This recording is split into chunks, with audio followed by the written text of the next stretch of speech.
Well, howdy, folks. It is a Friday, and it is a bit later than normal because we starting a bit later today for our Turffontein racing. It's strange to be racing on a Friday locally in Johannesburg, but both Lyall and I will be doing various duties at the course a bit later, so it'll be an absolute pleasure to work with you, Lyall. We've been laying low over the past few days, so not many have seen us for one or other reason, but we're fit enough, I think, from my side, certainly battling a bit of sinusitis to be at the track later on together today. Yeah, you sound better, Nico. And yeah, this mine are just female sicknesses in the family, but hopefully it's a good day today, and we'll be out there, and we need to find winners for the punters building up to the Summer Cup. Yes, it's just a week to go to the Summer Cup. I do remember, of course, not to forget that we've got the Clock in the Gallop direct line, which we're waiting to do next weekend. You're part of that team, and you've joined us for the last couple. What's your experience been like chatting to the guys on the team and coming up with all our selections? It's actually amazing how talented the guys are, Nico. I mean, you, as far as form goes, is phenomenal. And then, of course, the Ghost Rider and Nino. Wow, do they come up with often you and I go through the race and they say, no, they like number 6, who's at 30-1. And when they tell us their reasons for it, so they're really, really good at finding some roughies as well. It's a good team. Yeah, well, we're looking forward to bring that to you. I'll remind you of that at the end of today's show as opposed to the beginning. Normally we remind you about that at the beginning, but I'll keep that for the end of our show. We've got 10 races today at Turffontein. I'll be commentating. You'll be presenting. You've studied the card. I focused on yesterday's card and had a very good day. I'm just hoping that you've had the same sort of day today. I just didn't have enough time to put into it. Hence why I've got you on board, because I know that whatever you saw, I would probably have seen. Yeah, we're quite similar, Nico. The one thing we have to state right now is that we don't know what the going is. Yes. You're just saying it updated last night, so that is going to be important. It says 20 and good. I'll be a bit surprised with that case when we get there. Yeah, okay. So that was updated at about 3 o'clock yesterday afternoon, but we haven't had an update since then. But if it does come through in the next wee while we're doing the show, I'll update the punters on that. Right, let's go straight into it. 10 races today. I'll bring you the changes as the races go on. Here's the betting on the first race of the 10 races today. And in race 1, there are 2 scratchings. Number 1, Mia Fiore, and 16, Virgin River. 17, Little Lady gets a run, as you'll see down at the bottom there. And Henny Grayling is the jockey on that in the first race. By the way, all the times have changed, obviously, because this meeting was last Saturday. It was rained out. So the first race today at 10-3 this afternoon. Money for Mighty Goddess to break her maiden. Is it going to happen? Well, Nico, when I first looked at this race, I thought it was quite easy. But the more I went into the race, it probably isn't that easy to start off, because we've got Mighty Goddess, of course, who brings some very nice form into the race. But if you look at horses like 3 and 4, number 3 was only a quarter of a length, that splendid season, was only a quarter of a length behind number 2, Mighty Goddess, when they met behind Asia Pambile. And number 3 and 4 bring in similar form. Correct. So between the 3 of them, tricky. And then, of course, number 6, Call to Glory. Yes. Wow. Look at, I mean, the breeding of this, I nearly fell off the bed when I saw this one. And then just to give the punters some comments, number 11, Mike de Kock Regsa. Mike de Kock saying not yet, more ground needed. Number 12 will need the run. Number 14 will need the run. Number 9 will need the run. Number 7 will need the run. So for me, 2, 3, 4, and then I'm going to watch number 6. And I need to mention number 10 for a place. Certainly would have a place chance. But because of the draw, just because of the draw, Nico, I think I'll go 2, 3, 4, 6. I want to watch number 6. Now, the 6 is interesting. I'll give you a little bit of facts about it, okay? Because she's a daughter of Kingman. Now, when Kingman covered Smart Call, the brilliant Smart Call, that was a Group 1 winner here in South Africa, the stud fee was £55,000. Okay. Wow. Now, you can multiply that at the time by about 20, which is over R1 million. Guess what the stud fee is now? Please tell me. I'd have no idea. It's £150,000. £150,000? £150,000 buys you. Nico, you and I could take 2 of those. Buys you a stud fee to Kingman. So what we're trying to get at is it's not a cheap exercise to put your mare, your very talented mare, to Kingman. Yeah. And when it was done, it was £55,000. Well, that is appreciated. So in the context of everything, it's been a good move. So all eyes will be on the daughter of Kingman, Call to Glory, who, by the way, was originally called Royal Summons, but the name was changed to Call to Glory. Okay. So just to go back a little bit about that, I agree with you. So for me, taking a 12 to 10 price about Mighty Goddess when it brings in the same form as Splendid Season at 11 to 2 and Princess Ilaria at 8 to 1 is a little bit on the foolish side, although she's well drawn. Correct. The 8 to 1 Princess Ilaria may prove to be the money that's spot on over here, or the better bet. But just going back to Mike de Kock's comments on number 11, Ragsa, I noticed with interest the comments on those, that she's not ready and she'll appreciate further. But I'm watching her very closely in this first race. I'm looking to her to run on very nicely in the finish. I'll be watching closely for her, the 11 here. But you're right. He did say she's just been a little bit disappointing at home. Yeah. She may not be reserving it. She may be reserving it for the actual races there. Okay. You never know. Let's go to the second now, which does kick off the BIPOC today. So race 2 is a maiden at 25 past 3. It's over 1160 meters. Just to quickly tell you in race 2 that scratch the numbers 2, Phantom of the Forest, and 14 Time Together. 17 and 18 Get Runs. Vava Vegas is Brian Nyawal, and 18 Pascals and Jaro is now Matthew Thacker. And Blinkers got on number 6, Insightful, for the Binder stable.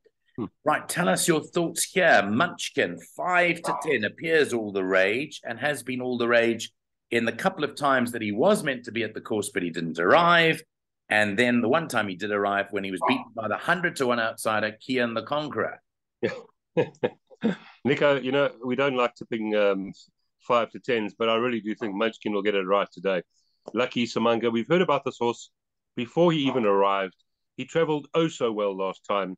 The 100 to 1 did win in a time of 68.99 in yielding conditions. This is the best bet on the card for me, Nick. I know it's 5 to 10. After that, I thought some really good value with number 1, Full Go. Diogo de Gouveia takes the ride. I thought, just 2.25 lengths behind the 11 horse. And then a horse like number 4, Stroke of Mercy. For me, probably the biggest danger to the favourite. Also drawn nicely. Blinkers on, but the form line's not strong. So to cut a long story short here, Nick, I see there's money for number 15, Roy Magna Raymond Danielson, drawn 7, where Sylvan Theatre has come out of that form line, and Sylvan Theatre was behind Munchkin. But I'm quite strong on Munchkin, Nick. I think after that we're going, 1, 15, and 4. Just leaning into number 4.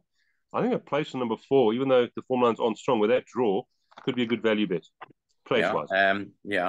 I'm looking at the 15 for the place chance. So my bet is going to be wins on 11, even though it's 5 to 10, and places on 15. I may even think of taking the exact. I do like the 4 as well, but I've put the 15 into second. We've got tonight, which originally was called Cuddle Up. Oh. Yeah. Now, well, they're all changing the names. This one is because Mr. Finlayson, who owns it, or part owner of it, loves to call his horses after songs names. He's a music fundi, and he named this one after We've Got Tonight, the song. But anything on the first time? Is there nothing really? No, we'll need the experience. We'll need the run. I'm just looking at all the comments here. We'll need the run. No confidence whatsoever. Just making sure I haven't missed one. The 2 we didn't. The 2. Let's just mention, Nico. Number 17, Vava Vegas. Number 18, Pascals and Jaro. Let's just watch the betting on these. I mean, they come in as reserves, and we know how dangerous these can be for places and quartets. But they're drawn horribly. What's the prices? Number 17, I mean, not for me today, but I would put them into the quartets in the back there. Yeah. Anyway, it's Munchkin, by the looks of things, have to fall over to get beaten. Certainly. Sounds of things, yeah. Okay, so that looks to be the bet of the day. If you're willing to take the 5 to 10, we're not in that business of taking 5 to 10, but it does look like the right one. Third race starts off the PA. Thanks very much for the help, Lyall gave from the PA. By the way, we've done a take a bet, which you'll see later on our channel for the PA today. The third race runs at 4 o'clock. It's a merit rated 84 handicap. It's over 1,100 meters. And in race 3, number 5, Here Comes the Rain, has a tongue tie fitted. The money here for Twice the Storm, Sean Terry and Kelvin Habib teaming up. Good form. The ex-Paul Peter runner. Backed in from 5 to 2 into 18 to 10. That seems to be where all the action is in the betting. Yeah, obviously a big running here. I thought it was a difficult race here. Sean Terry did say big chance. The draw's there, a lot of things in his favour. So he's the horse to beat. But I thought a few of them could go with him. Number 10, Call Me Master. I quite like this one at 17-2. Muzieni, drawn 13. I thought a big runner here, 56.5 kilograms. The form's there for you. And that third behind Gaelic Tribe last time has produced 4 winners, including Golden. Oh, I wish I could read my writing. Has won twice. Can't quite read the rest of my writing there, but very consistent individual. So I thought that's some nice value. Number 9, Lord Varys, Paul Matchett, Caden Greer, not loving the draw here and was beaten by Mini Cooper on that last run. But I thought this could be a bit of a lurker here, certainly, as could be number 8, Mini Coop, who ran a much better second last time. Diego aboard from a very nice draw. So I thought quite open, Nico. I'll go 10-11 in that order. And we've gone quite wide in the PA. Yeah. Just one other I just wanted to quickly mention, and the fact that Samanga Kamal has hopped aboard Samuel Salt for Clint Binder. He doesn't often ride for Clint Binder. And I think this horse gets 1,000, doesn't get 1,200, but might get 1,100. And this race is over 1,100. So I'll be watching that closely from a goodish draw with Kamalo on board Samuel Salt. I see it's in there at 10-1. There's been a bit of a sneaky betting move from 14s into 10s there. Okay, pick 6 times starts race 4. That's off at 16:35 as we head into the twilight hours. Merit rated 72 handicap. Up the straight again, 1,160 meters. Let's just quickly tell you what the scratchings are and all the changes here. In race 4, scratch to the reserve, 17 After Hours and 18 Big City Girl, which ran first and third, I think, respectively, in the last race yesterday at the VAR. And those are the changes. They're just the scratchings of 17 and 18. Looking at the betting now, they're betting 4-1 the field. Power Ranger's been a bit disappointing. I know lots of tipsters have gone for him in the past and burnt their fingers. But what about today for Power Ranger? Yeah, for me, this could be his day, Nico. But again, a very difficult race. We've got some bankers later, but this race is not easy. But his merit rating's in a good spot. He's beaten number 3, Integrate, not once, but twice. Runs well for Muzi. Look at Muzi's record. Drawn 9. I don't mind too many things here about Power Ranger. Of course, I know he's quite well beaten by an After Hours, but as you said, After Hours won yesterday again. Yeah. So I think Power Ranger is the right horse here. After that, I've got a real roughie. I'm going to lean in and see the price here. What a Tiger, 33-1, Nico. That's my second choice. Yeah. Yeah, on that last run, this horse would have a chance here because it's 4.5 kilograms better off with Esquivel. And Esquivel is trading at 6-1, and this horse is 33-1. So I'll mention that one. And then 1, 2, and 3. Esquivel, Smith & Weston, and Integrate. I thought those were the chief horses here, but I am going with number 13 as my first selection, Power Ranger. Yeah, he may well get it right. I don't know whether they've worked out what his trip is. I still think that there's question marks over what his optimum distance is, but he's got to be factored in again. He's at 4-1, and as you say, it's 5-1 Integrate, and you've got that roughie that you pointed out there. It comes in well at the weights, number 10, What a Tiger, in the 4th. Right, let's move to race 5 at 5:10, a middle stakes. It's over 2,000 meters. Hopefully it gets a little bit easier. You can have the card scratching over number 10, The Brief is out. Also in race 5, number 12, Flying First Class, races with a compression mask on. Let's just quickly run through the betting here and to go to you, Lyall. It's basically 4-1 the field. Flashy Apache and Flying First Class are joint favourites, but there's a bit of support here for Captain Chorus, number 6. Yeah, number 6 has to have a good chance. I thought a very open race. I won't be singling any horse out here. I thought Flashy Apache was a runner here. Nice win last time out. Ryan Munger, Tyro, and Zaki, the two of these really teaming up well of late. Good last run, even though going up 6 here, has to carry 58. Number 12, Flying First Class. Calvin Abib for David Neva has a nicely weighted here, 53.5 kilograms. If I had to probably go with one, even though it's a bit on the sharp side here, that would probably be my horse in yielding conditions. Captain Chorus, very good run last time, was beaten by Whispers of War and the same weight. So obviously number 5 has to be a runner. And then number 4, Diesel and Dust, much better third behind the talented East Coast last time, at 54 kilograms. I could go on, but I won't, Nico. I think it's tough. 3, 12, 6, 4, 5. Sure, not easy. Yeah, this is tough. You mentioned Diesel and Dust. I have a soft spot for him because, of course, his racing in Zimbabwe, where he won the equivalent of the Daily News 2000 up there, and he won that quite comfortably. I think he's a decent horse. For me, let's say East Coast was sitting in this race. Yeah, exactly. You know, he gave East Coast half a kilo and he was beaten 3 lengths. Level weights. They were level weights. Yeah, 50. He gave him half a kilo, 55. Sorry, he did. Of course he did. Yeah. So basically, he finished, let's call it 2.5 lengths behind him. But if East Coast was running here, what would the result be? You know, it would be quite. That would be our best bet on the card. I think so. It would be. So, so bear in mind the 8-1 about Diesel and Dust, as Lyall mentions, there's quite a few in with chances. The one also I am expecting to improve from its last run that I don't think put it in last time completely is Great Affair, the 11. I know it's sitting there at 20-1, but I think he's got excuses. I think he's a lot better than his last run suggested. So I'd also include that in wider terms. But basically what Lyall is saying is that it's a very, very tough race and you're advised to play pretty wide there. On we move to the 6th now at 5:45 this evening, a fillies and mares 72 divided handicap over the mile. Scratcher number 3, Asia Pambile, and number 6, Angel's Wish, races with earmuffs and no tongue tie, and they put a tongue tie number 8, Skyfall, in the 6th race of the day. Right, let's go to the betting. Well, there's another very short-priced favourite, Renee, who has certainly swooped all before her since she's arrived in the town. She came up from Cape Town having run 2 moderate efforts in maidens, but that was against particularly strong horses, and she's absolutely flourished on the high felt, hasn't she? Yeah, sure. That was such an impressive win last time. Reynolds Simons takes the ride for Brett Crawford. Number 1, horse to beat, another banker on the card. The 2 to follow her home. Well, obviously, number 2, Mama Quera. She ran a very good third behind Gilded Butterfly 3 runs back, and she does have 58.5 kilograms. She's been running against the likes of Captain Pig. There's nothing wrong with that. And, of course, a bit of respect for Gilded Grey as well. With Samunga aboard, 55.5 kilograms, running well, drawn to 1,600 meters ideal. But I think they're all going to have to run. This Rani looks very, very talented, Nico. Another banker for me.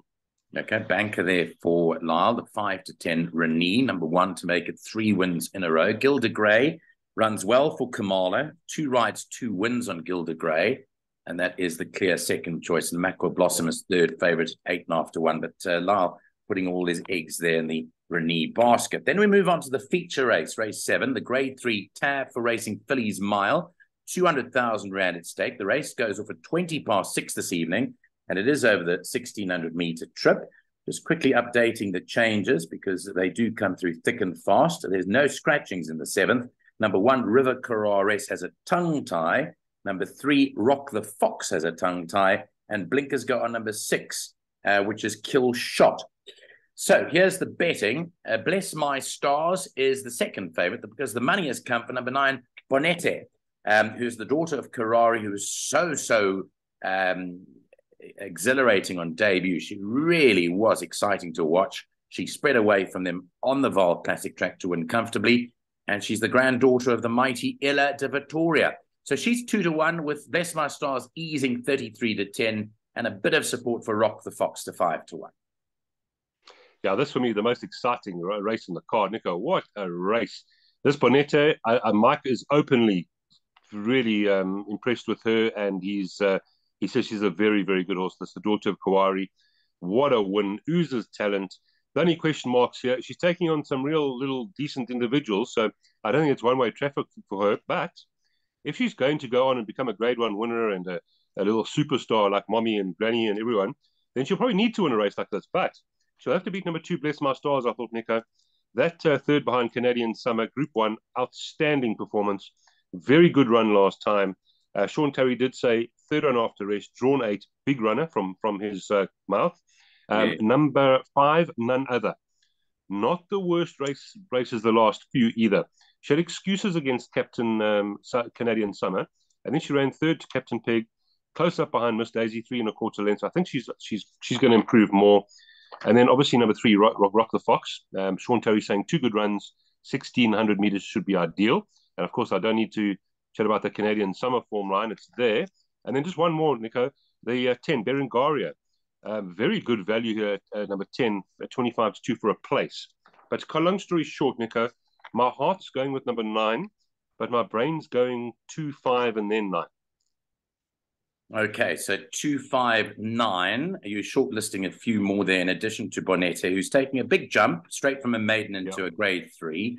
Bless My Stars, and Rock the Fox, and none other. Well, none other was the one that you mentioned. It could be the value there at 10-1. Okay, so that's the running of the feature race tonight. As we move on to the 8th race, race 8 is offered 5-7 tonight, 18.55.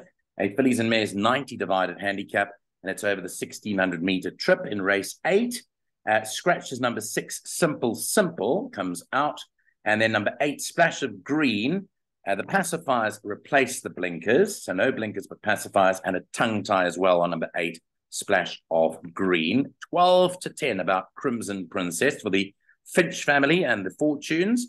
She's kept her form really consistent since moving up onto the Highveld too.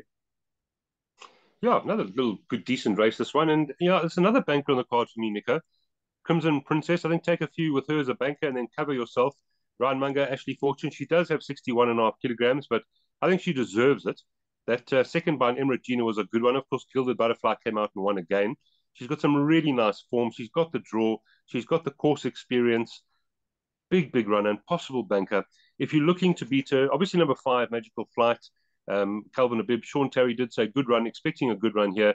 Not her run last time. But I thought I'd find a bit of value in number 7 and 8 as far as the places are concerned, or to maybe upstage the more fancied number 1, Crimson Princess. For instance, Splash of Green, running that 4th behind Gilded Butterfly, was a very nice run there. And carrying no weight here, 49.5 kilograms. So 1, 5, 8, and 7 in that order, Nico, and a potential banker number 1.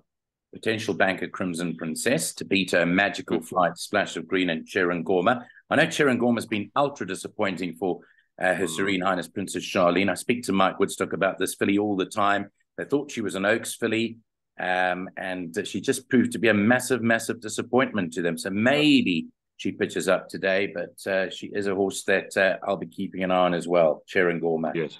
In the 8th. Okay, the 9th race is the penultimate at 7:30 tonight. It is a merit-rated 104 handicap. It's over 1,400 meters. Here you can scratch numbers 5, Unzen, and number 10, Shareholder, who won a good race yesterday at good odds. So 5 and 10, rather, are the scratchings in race number 9. Now, the betting shows Gallop Tribe, who was such a fluent winner in his first run on the Highveld, beating Duke of Sussex. He's at 14-10. They've taken the 2-1 about him, in fact, the 5-2 about him, and shortened him all the way into 14-10. So there's some good inspired support for that one, ahead of the 11-2 Forever Mine, 6-1 Paisley Park. You must have been impressed with Gallop Tribe's win. Yeah, very good win. They're very consistent, and those last 3 wins, those last 3 races have produced 13 winners. So yeah, all going well. They're Randall Simons for Brett Crawford. The stable's going well, and a very consistent individual. But I am going to take it on, Nico.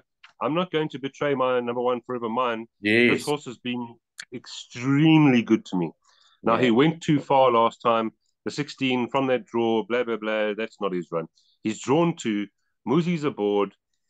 Every time he walks into the parade ring, I nearly fall over. This is the most unbelievable looking racehorse. Yeah. So I'm going to stick with Forever Mine. I think he'll be right there. And then, yeah, huge respect for Paisley Park. We know how good Paisley Park is. And what did Sean Terry say? He's working well. He might just need the run. So let's just leave him out for today because we know he's talented. Number 8, Gaelic Tribe, obvious big runner. And then I thought the value here is going to be Savannah Storm, who's 1.5 kilograms better off with Forever Mine. So, I mean, if I had to choose 2, I'd go Forever Mine and Gaelic Tribe. And then the value number 9, Savannah Storm. Forever Mine, decent price there, 11-2, comes from an inside draw. Hasn't had the best of draws recently. The race that absolutely stunned me was the penultimate win over in Lamu. I'd actually taken a big price about in Lamu because I thought that Forever Mine was just drawn too deep that day. But he came to beat me because class prevailed, and he beat in Lamu despite giving it 3.5 kilos and jumping from 14. This is his game, going to the front from a decent draw and maybe just staying there. So 11-2 Forever Mine could be the value. The story that day, Nico, I had it as about my 4th selection. And I was in the parade ring upstairs at Turffontein, and he walked into the parade ring, and I literally just walked down to the punters and I said, nope, changing my selections, he will win. Yeah. And then and I remember doing the interviews with Mike Lecoq earlier in his career, and he was saying, this horse is top class. So by his standards, he's been disappointing, and I'm going to go with him again, but obviously respect number 8. Okay, before we move on to race 10, there is an update, if I can just give you that. And I'm just going to stop sharing this betting quickly before we go to the update. The update is as of 28 minutes past 10 this morning, 1 millimeter of rain fell at Turffontein overnight. Just one. Wow. Bringing to a total 79.5 millimeters of rain in the last week. The penetrometer officially, as of 10:30 this morning, is 20. The track condition is good. So there we go. Wow. Much has changed, Lyall, since this. Just an extra millimeter of rain, which I don't think is going to be too much of a problem. But the good news, I think that drainage is working, Nico. The guys, they are very happy with the way it's draining, the new drainage system. Absolutely, yes. Okay, right. Let's move on to the last race of the evening. Race 10 is run at 8 o'clock tonight. Just going to bring up the betting for the 10th and last. Here it is. The 10th and last race of the day is a merit-rated 84 handicap over 1,400 meters. 3 scratchings now. Number 4, Arrivedercio. 5, Electric Gold. And number 12, Trident King. So with 3 horses out, there are just 9 runners in that last race. Houston, number 8, is now ridden by Cabello Mazzugnani, who gets the ride on number 8. And those are the changes in the last race of the day. Looks like a competitive event and quite a bit of betting flurry here as well, with the scratchings coming out too. You've got Houston priced up as the favorite, ran 3rd to Vesuvio last week, was beaten 1.5 lengths. That is the favorite, 18-10. And then you've got 7-2 Expeditioner, the stable companion, 5-1 Nkabisi, and then 8-1 and Better Bar those. Your thoughts on the 10th and last? Well, I'm going with a Swiss stable, quite frankly. I'm going number 11, Kabesi, drawn 3, Randall Simons. Comment from Cornet, capable and consistent. And I like the fact that he's going over the 14. I think he'll be hitting the line hard with a nice low weight and a good draw. So 11 for me from Kentallen Bay. Now, he was very disappointing last time. That was not his run, says Cornet Spiff. And he said, this is a decent sort. And I'll quote Cornet Spiff, you know, he says, could win. Quote. So number 9, what's today? The price? Could win today? 8-1? 8-1 about it? He says could win. Could win. So that's 8-1. So I'm going 11 from 9. And then horse like number 2, I don't think we need to leave Expeditioner. Diego de Gavea, Candice Dawson. I don't mind those form lines, particularly the last one. The talented Anne Fields Rocket. So certainly would mention that up to 1,400. And then, of course, the obvious 2 there, which would be, the obvious 1, Houston. So I'm going the Spice stable to beat the 2 and the 8. Okay, so Spies, the key to the last race. He won a good race yesterday at Cornet Spies with the shareholder. Great to see that horse back to form. He's certainly a much vaunted horse, had his fair share of problems along the way, but nice to see him winning again after such a long break. And good for the connections down in KwaZulu-Natal. So Lyall's going for Nkabisi and Kentallen Bay for the Spies stable to fight out the finish in the last of the day. Right. Let's, before we go, tell you about the Clock in the Gallop direct line that we spoke about earlier on today. Just going to bring it up in a moment, if you wouldn't mind. So we're doing this next weekend, which is the Betway Summer Cup. Now, I don't know whether you've had a chance yet to formulate an official opinion on the Summer Cup, but no, you haven't. What are you? Are you leaning towards anything, or are you just going to give it another week? You know me, Nick, I'm such a form man that I want to sit with that book in my hand and go through all the weights and go through the draws and everything else. So, no opinion at this stage, but shortly. Okay, so we'll ask you about that next week. And of course, if you want Lyall's opinion, I do. I'll also reserve. Well, there is a show currently on where I chatted to Mike Wanklin and Graham Hawkins, where I fully lay my cards on the table about some of the names I'm throwing out for potential winners. So I'd advise people to tune in and watch that particular program. I think it might be worth your while to do that. Right. I'm going to quickly bring up this info about anyone that's interested in our Clock in the Gallop direct line. Here it is. Hopefully it works this time. There it is. Again, it'll cost you 250 Rand. It starts a week today on the 25th. You've got until midday. So you've got exactly a week. We're covering 4 meetings next weekend, the 2 meetings on Friday, the day racing at Fairview, the evening racing at Greyville on the turf track, and then the big Betway Summer Cup meeting at Turffontein and the Kenilworth meeting on Sunday. Our banking details are on the screen for you to jot down. It's a current account, FNB 6290552831. And please use your name and mobile number as your reference if you're coming on board. You'll then email us your proof of payment or WhatsApp it through to us on 079 390 5747. And then you'll receive our betting sheets, or our tipping sheets rather, for those 4 meetings, either via email or via WhatsApp. We're looking forward as a team to bringing that to you. We're really looking forward to studying hard. I see that the Fairview card is already out for next Friday. So I think Nino Podesta will be putting in the extra hours. That's a week he's got to look at that card. The Summer Cup card, I think, will be out on Tuesday next week. Yes. We'll be looking at that closely. And then we've got the Greyville card as well to focus on as Kenilworth takes place on Sunday. So that's where we'll leave it today. Lyall Cooper, thanks for your time this morning. Great to see you again in good order. And we'll catch up with you at Turffontein for our Twilight Racing. See you at the Big T. Excited to be doing a Twilight Race meeting again. Thanks very much. Lyall Cooper here on Clocking the Gallop.